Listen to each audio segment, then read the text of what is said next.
శ్రీకృష్ణుని జన్మాష్టమి.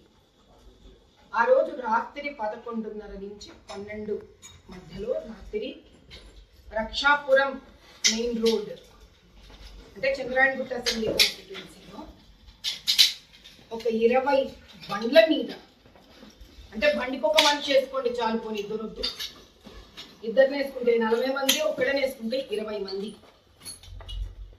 దుండగులు ఎంఐఎం వాళ్ళు వచ్చి ఆ రక్షాపురం మెయిన్ రోడ్ చౌరస్తా మీద అమ్మవారి గుడి, ఊరి పొలిమేర దేవత గుడి, అలా 2 విగ్రహాలు ఉంటాయి, జంట విగ్రహాలు. ఒకటి భూలక్ష్మి అమ్మవారు, ఒకటి నల్లపోచమ్మ అమ్మవారు. ఒక పెద్ద బండరాయి తోటి ఆ తాళం అమ్మవారి భూలక్ష్మి తల విరగొట్టేసి ఆ వెళ్ళిపోయే వాళ్లకు మనం ఇంత హోంగార్డులు పోలీసులు మన సంరక్షణకు ఉన్నారు అని మనం మభ్యపడుతూ ఉంటాం. కానీ ఆజం అనే ఒక home guard driver, patrolling vehicle driver వీళ్లను సురక్షితంగా అక్కడి నుంచి తరలించేశాడు. తమాషా ఏమిటి అంటే ఇది కేవలం ఒక 50 గజాల దూరంలో మాత్రమే ఉంది రక్షాపురం పోలీస్ స్టేషన్ కి. 50 గజాల దూరంలో ఉంటే గుడి పక్కననే 3 కెమెరాలు ఉన్నాయి. ఎంఏ జ్యువెలర్స్ ముందు కూడా ఒక కెమెరా ఉంది. ఈ దుండగులు పరిగెత్తుకుంటూ వెళ్ళి యాదమనే హోంగార్డ్ డ్రైవర్ వాళ్ళని తరలిస్తే వాడు ఎంఏ జ్యువెలర్స్ సందులో నుంచి వెళ్ళిపోయారు. వాడు ఇంత అరాచకాన్ని పెట్టుకోండి. ఆశ్చర్యకరమైన విషయం ఏంటంటే ఒక పిచ్చోడిని తీసుకొని వచ్చి, ఎంత నిర్దాక్షిణ్యం చూడండి. పిచ్చోడిని తీసుకొచ్చి, నిజంగా వాడు పిచ్చోడే అనుకోండి, ఆ తల్లి ఏడుస్తోంది. ఏడిచే తల్లికి హిందూ తల్లి ముస్లిం తల్లి ఉండదు ఇక్కడ. ఆ తల్లి ఏడుస్తోంది, పిచ్చోడు నా కొడుకు, వాడు ఏం చేయగలుగుతాడని. నిజమే కదా? అంటే పిచ్చోడు ఇంత పర్ఫెక్ట్ గా అడ్రస్ ఎత్తుక్కొని ముందు ఉన్న షాపులు ఏమి పగలగొట్టకుండా చాలా తెలివిగా ఏదో ఒక చోట ట్రైనింగ్ వచ్చినట్టుగా వాడు తాళం మాత్రమే పగలగొట్టి, వాడితో పాటు ఇంకొక 7 మంది ఉన్నారని నేను ఒప్పుకున్నాను.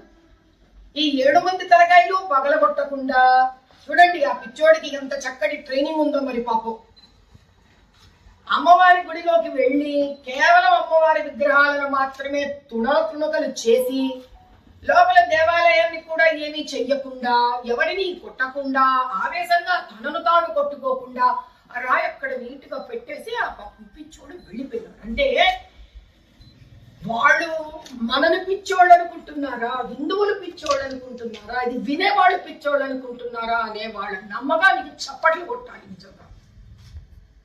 సరే, ఈ పరిస్థితి ఇలా ఉండగా నిన్న మేమందరము ధర్నాకు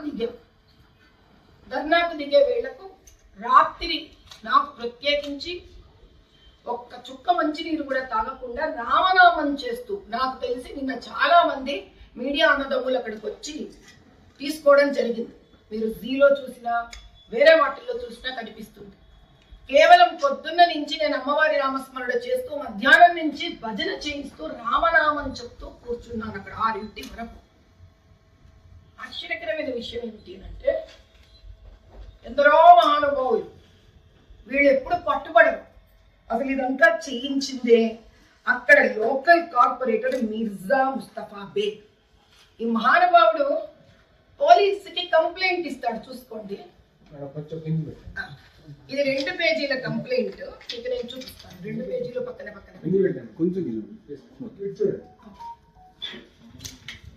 దయచేసి ఈ కంప్లైంట్ ని చూడండి. మీరు ఈ కంప్లైంట్ లో ఒక అద్భుతమైన 2-3 వాక్యాలు ఉన్నాయి. నేను చదివి వినిపిస్తాను. 2 వాక్యాలు. I firmly believe that this attack was premeditated and orchestrated by Madhavi Lata, who along with Mahesh అంటే వాడు పాప పిల్లాడు ఆ గుడి పునర్నిర్మాణంలో కష్టపడి అమ్మవారిని సొంత బిడ్డలాగా చూసుకుంటూ రోజు వెళ్ళి దీపం పెట్టి పూజ చేసుకొని వస్తాడు. కాబట్టి అటువంటి వ్యక్తి నేను and others incited the mob to carry out this unlawful act. ఏమిటి దిస్ అన్లాఫుల్ యాక్ట్? 2 జరిగింది. అతని ప్రకారం ఈ కార్పొరేటర్ గారు ఎంఐఎం కార్పొరేటర్ గారు గొప్పతనానికి చూడండి. I am writing to formally bring to your attention a serious incident that occurred at my residence around 1:30 p.m. మిట మధ్యాహ్నం 1:30 p.m. కి చుక్క నీరు లేకుండా ఎండలో కదలకుండా కూర్చొని అక్కడ ఉన్న హిందువులని కూడా చెప్పాను, ఇలాంటిదేదో వెధోపని వీళ్ళు మొదలు పెడతారని తెలిసే నాకు మీరందరూ నాయన హిందువులైన ప్రతి ఒక్కడు కూర్చోవాలి ఎక్కడ అని వాళ్ళని కూర్చోపెట్టి వాళ్ళతో కూడా రామనామం చేయించారు. అసలు మీరు ఈ రోజు దాకా ఒక ధర్నా రామనామం చేస్తూ ధర్నా చేయడం మీరు ఎక్కడ చూసారు, ఎక్కడ విన్నారో చెప్పండి. అంత శాంతియుతంగా హైందవ ధర్మాన్ని సనాతన ధర్మాన్ని పట్టుకొని చేయిస్తుంటే నేను మాపుతో కూర్చొని ప్లాన్ చేసి అమ్మవారి గుడి పగలగొట్టిన బాధలో మేముంటే అతని ఇంటి మీద దండయాత్ర చేయించాను. అతని ఇంటి మీద దండయాత్ర చేయించాలంటే ఈ రోజు ఎందుకు చేస్తే ఏం లాభం ఉందండి? ఆ ఇంటినే పోలింగ్ బూత్ కింద పెట్టుకున్నాడు ఆ వ్యక్తి. కార్పొరేటర్ ఇల్లే పోలింగ్ బూత్ కింద పెట్టుకొని ఆ రోజు ఎలక్షన్ రోజు అందరికీ తెలిసిందే, అందరికీ తెలిసిన నగ్న సత్యం. ఆ ఇంట్లోనే పెట్టుకొని తలుపులు మూసేసి పోలీస్ బందోబస్తు కూడా లేకుండా ఏమీ లేకుండా గుద్దుకుంటూ కూర్చున్నారు, రిగ్గింగ్ చేసుకుంటూ వాళ్ళు. ఆ రోజు ఆ ఇంటిని నేనేం చేయలే. అంటే వీళ్ళ దురాగతాలు అంతం లేకుండా అయిపోతుంది. ఎందుకు ఈ దురాగతాలు వాళ్ళు చేస్తున్నారు? సింపుల్. ఫాతిమా కాలేజ్ మనందరికీ తెలిసిన నగ్న సత్యం, కానీ మనం ఈ రోజు దాకా ఈ కోణంలో ఈ విషయాన్ని మనం అర్థం చేసుకోలేము. ప్రతిసారి ముస్లింలకు హిందువులకు ఒక సమన్వయం కానీ ఒక స్నేహం కానీ ఒక శాంతి కానీ ఉంటే ముందు ఎంఐఎం వాళ్ళు రజాకార్లు భరించలేరు. దీన్ని నిజంగా పట్టుకుంటే మీరు ఒక మాట అంటే మీ అందరికీ అడుగుతాను, నేను ప్రశ్నిస్తాను. ఇలా ముస్లింల తరపున చేయడం వల్ల ఏమవుతుంది? ఎంఐఎం ఎంఐఎం ఎంఐఎం చెప్పకుండా ముస్లిం ముస్లిం ముస్లిం అంటారు హిందువులని వీళ్ళకు కోరిక. దాంతో రెచ్చిపోతారు హిందువులు, కడుపు శోషకొచ్చి బాధ వేసి. ఇది చేసింది ముస్లింలు కాదు, ఇది చేసింది ఎంఐఎం రజాకార్ గూండాలు. నేను అందరిలాగా చెప్పండి, నేను నిజాన్ని మాత్రమే నిర్భయంగా చెప్పే ప్రయత్నం చేసే వ్యక్తిని నేను. బైన్సా ఎలా జరిగిందండి? హిందూ ముస్లిం కాదు బైన్సా. అక్కడ కూడా వక్ఫ్ ల్యాండ్ ఉండింది. ఆ వక్ఫ్ ల్యాండ్ ని ఎంఐఎం వాళ్ళు తిన్నది అరక్క ఇంకా కావాలని ఆ వక్ఫ్ ల్యాండ్ చాలా మంది హిందువులకు రైతులకు కౌల మీద ఇచ్చారు. కౌల మీద అంటే రెంట్, లీజు మీద ఇస్తారు. కొన్ని ఏళ్లుగా వాళ్ళు హాయిగా ఉన్నారు. వక్ఫ్ బోర్డు వాళ్ళకి ఇబ్బంది లేదు వాళ్ళకి. కానీ వీళ్ళకి తినడానికి భూములు అయిపోయేసరికి చిటిక వేసి 15 మినిట్ 15 మినిట్ అనుకుంటే రెచ్చగొట్టి వాళ్ళ గూండాలను పంపించి ధ్వంసం చేశారు బైన్సా. ఇప్పుడు ఇది ఈ రియల్ ఎస్టేట్ ముఖ్యమంత్రి రేవంత్ రెడ్డి గారు నిర్భయంగా ఎలక్షన్స్ లో ఏం చేసినా కూడా ఆయన క్షమించేస్తాం. నిర్భయంగా బయటకు వచ్చి హైడ్రా ప్రాజెక్టు రూపంలో అన్యాయంగా అక్రమంగా ఆక్యుపై చేసిన ల్యాండ్స్ అన్నిటినీ ఆయన కబ్జా అయిన వాటిని రిటర్న్ తీసుకుంటుంటే తన దాటి ఏంటో తన పవర్ ఏంటో చూపించాలనుకుంటున్నాడు ఎంఐఎం అధినేత. అంటే చూసుకో రేవంత్ రెడ్డి, నీకు నేను ఇప్పుడు నా జలకేంటో చూపిస్తాను. ఇలాంటివి నేను మొదలు పెడతాను. ఇంకా ఇవి ఒక్కడితో సరిపోదు, ఇంకా ఇలా చాలా చేస్తాను. టిఆర్ఎస్ ఎలా లొంగ తీసుకున్నాను, నిన్ను నేను అలాగే లొంగ తీసుకుంటాను. ఎందుకని రాబోయే కార్పొరేట్ ఎలక్షన్స్ లో గాని ఆ తర్వాత ఎమ్మెల్యే ఎలక్షన్స్ లో గాని నేను చిటిక వేస్తే ముస్లిం అధినేతలకు ముల్లాలకు అష్రఫ్స్ కి చెప్తే తప్ప అన్ని ప్రాంతాలలో తెలంగాణలో కాంగ్రెస్ కి ఓట్లు పడవు అనే సంకేతాన్ని రేవంత్ రెడ్డి వరకు చేస్తున్నాడు అసదుద్దీన్. ఈ గూడు పుటాణి ఇన్ని రోజుల వరకు సామాన్య ప్రజలకు అర్థం కాలేదు. బట్ నేనిస్తా దమ్కి. ఏంది ఎంఐఎం ఇచ్చేది దమ్కి? నేనిస్తున్నా దమ్కి. ఇట్లాంటి అడ్డమైన రాజకీయ ఆలోచనలు బుర్రలో పెట్టుకుని ఎంఐఎం వాళ్ళు తనకి ఇంకొక హిందూ టెంపుల్ ని టచ్ చేసిన, వినాయక చవితి టైంలో గొడవలు చెయ్యాలనే ప్రయత్నం చేసినా కూడా ఈసారి అసలైన భద్రకాళి రూపం చూస్తారు ఎంఐఎం వాళ్ళు. ఒక ముఖ్యమంత్రి ధర్మబద్ధంగా ఒక పని చేస్తుంటే కూడా తట్టుకోలేని వ్యక్తులు ఎందుకు?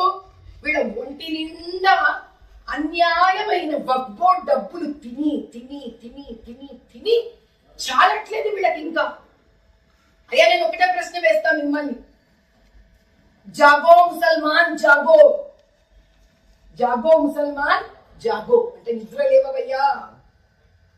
మీకు చెందవలసినవి అంటే కనీసం ఆ వగ్బోర్డ్ ప్రాపర్టీ మీద వచ్చే ఇంట్రెస్ట్ కానీ దాని మీద వచ్చే ఫలితము డబ్బులు నెలవారీ వచ్చే దాంతో కూడా ఎంతో మంది దళితులు ముస్లింలను పైకి తీసుకురావచ్చు, పశ్చిమంగాలను పైకి తీసుకురావచ్చు. ఎందుకు? వాళ్ళు రోజుకి భూగర్భంలో కలిసిపోతున్నారు దరిద్రంతో. ఎంఐఎం లాంటి అధినేతలు ఉండి వీళ్ళకు సరిపోవట్లేదు. బీజేపీ సెంటర్ లో వక్ఫ్ యాక్ట్ తీసుకురావాలనుకున్నది ఎందుకు అనుకున్నారు? కేవలం హిందూ ల్యాండ్ జప్తులు చేస్తున్నారని కాదు వాళ్ళ పేరు మీద. నిజంగా ఇంత విలువైన వక్ఫ్ ల్యాండ్లు ఎక్కడ పోయాయి? ఇన్ని ఏళ్లలో ఎంత 75% వక్ఫ్ ల్యాండ్స్ పోయాయి. హిందువులే కబ్జాలు చేయలేదే, మరి ఎప్పుడు చేశాడు ఈ ల్యాండ్లు కబ్జాలు?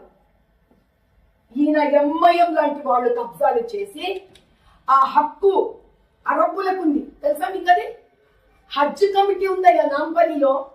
ఆ బిల్డింగ్ చూసారు కదా మీరు ఎప్పుడైనా? దాని ముందు కమర్షియల్ బిల్డింగ్ ఉంది. 7 సంవత్సరాలు అయిపోయింది. అది నిర్దాక్షిణ్యంగా మిగిలిపోయింది. అది అట్లా ఎవడబ్బ సమ్మది వగ్బో డబ్బులు కావాలి కంప్లీట్ చేసి ఎంత మందికి మీరు ముస్లింలకు వ్యాపారస్తులకు మీరు ఇచ్చేయచ్చు దాన్ని రెండుకి వద్దు. అంటే వీళ్ళకి ముస్లింలు బాగుపడడం కూడా వద్దు. వీళ్ళకి ఇది ఒక పెద్ద మాస్టర్ ప్లాన్.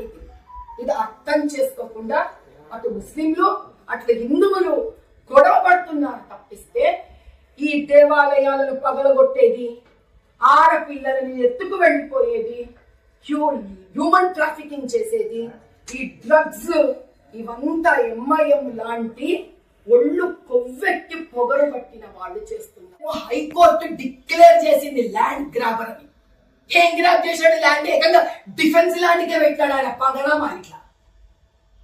ఆ ముందు తరం అన్నదే సార్ హిమాయత్ నగర్ లో రెంటెడ్ హౌస్ లో ఉండేవాడు. వాడు ఒక చిన్న బైక్ నడుపుకుంటే ఇట్లా మోటార్ సైకిల్. ఎక్కడి నుంచి వచ్చింది వీళ్ళకి ఇంత ఆస్తి?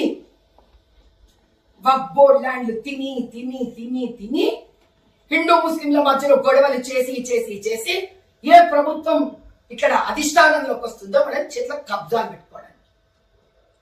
కానీ నేను ఒకటే మాట చెప్తున్నాను, ప్రతిరోజు ఒకే రోజులా ఉండదు.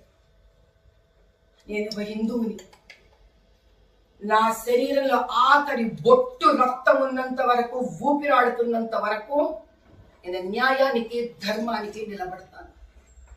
హిందువుల మీద కానీ, హిందుత్వం మీద కానీ, పండుగల మీద కానీ, దేవాలయాల మీద కానీ, ఆడకుతుళ్ల మీద కానీ చెయ్యి దూరం మాట కన్నెత్తి తెరిచి చూసినా కూడా ప్రభుత్వాలతో నాకు సంబంధం లేదు. నేను వస్తున్నాను ఖబర్దార్. కానీ ఇదే మీడియా సోదరుల ద్వారా నేను భారతదేశంలోని అందరూ యోగులకు, సన్యాసులకు నేను నమస్కరించి ప్రాధేయపడుతున్నాను. నిన్న ధర్నాలో కూర్చున్నంతసేపు ఎన్నో పెద్ద పెద్ద మాటలు ఒప్పుకున్నారు. నిన్న రాత్రి నుంచి మళ్ళీ పూజలు చేయనివ్వట్లేదు. ధ్వంసమైన దేవాలయాలు ఆగమ శాస్త్ర ప్రకారం శాంతి జరుగుతూనే ఉండాలి. అమ్మవారికి రోజు పూజలు జరుగుతూనే ఉండాలి అక్కడ. కాబట్టి నేను మీ బిడ్డను అనుకుంటారో, మీ సోదరిని అనుకుంటారో, దయచేసి మఠాధీశులు ఎంతమంది అయితే భారతదేశం నుంచి మొత్తం తరలిరండి. దీన్ని దేదీప్యమానమైన దేవాలయం కింద మార్చుకుందాం. అప్పుడు కానీ వీళ్లకు బుద్ధి రాదు. మనకి ఎంత శక్తి ఉందో వీళ్ళకి అర్థం కాదు. వీళ్ళు అంటే ఎవరు? ఇలా ఎంఐఎం లాంటి దుండగులు, రజాకారులకు బుద్ధి రాదు. వాళ్ళు చేసే ఒక వెధవ పనికి సుమారు 19 లక్షల హిందువుల హైదరాబాద్ కాన్స్టిట్యుయెన్సీలో ముస్లింలు చేస్తారనే పేరుకి బలైపోతున్నారు. ఈ చీడ పురుగులను సమాజంలో నుంచి తీసేస్తే తప్ప హిందూ ముస్లిం 2 వర్గాలు సబ్కా సాత్ సబ్కా వికాస్ అన్న ప్రధానమంత్రి మాట నిజమవ్వదు. జై బోలో.